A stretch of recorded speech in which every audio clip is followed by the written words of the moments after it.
Hi guys, मैं गुंजन। मेरे YouTube channel पे आप लोगों को स्वागत है। आज मैं बनाऊंगी आसामी स्टाइल फ़िश करी, जो कि रोहू, माछ और टेंगा।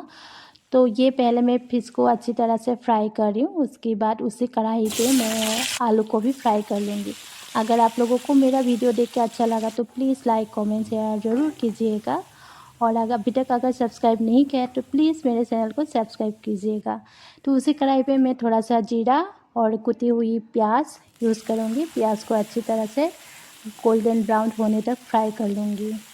अच्छी तरह से फ्राई होने के बाद हल्दी, कश्मीरी रेड चिली यूज़ किया है। उसके बाद थोड़ा सा जिंजर गार्लिक पेस्ट, इसको भी मैं अच्छी तरह से फ्राई कर लूँगी। जब मैं यहाँ पे हरी मिर्च भी यूज़ की हूँ। अगर आप लोग हरी मिर्च नहीं खाते हैं तो ये इसको स्किप कर सकते हैं। उसके बाद मैं यहाँ पे यूज़ कर रही हूँ 2 टमाटो, जो कि मैं पहले ही इनको पीस के रखा है। ये देखिए, टमाटो देने के बाद भी मैं इसको ढक के 5 मिनट तक फ्राई कर लूँगी। उसके बाद मैंने जो फ्राई करके रखा था आलू देके, इसके बाद भी मैं इनको अच्छी तरह से फ्राई कर लूँगी।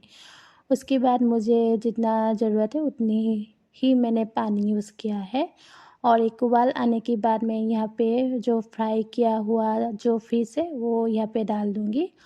और रेडी हो गया आसामीज़ फ़िश करी। और एकदम लास्ट में मैंने यूज़ किया है कश्मीरी मेथी। तो आज का जो आसामीज़ फ़िश करी रेडी।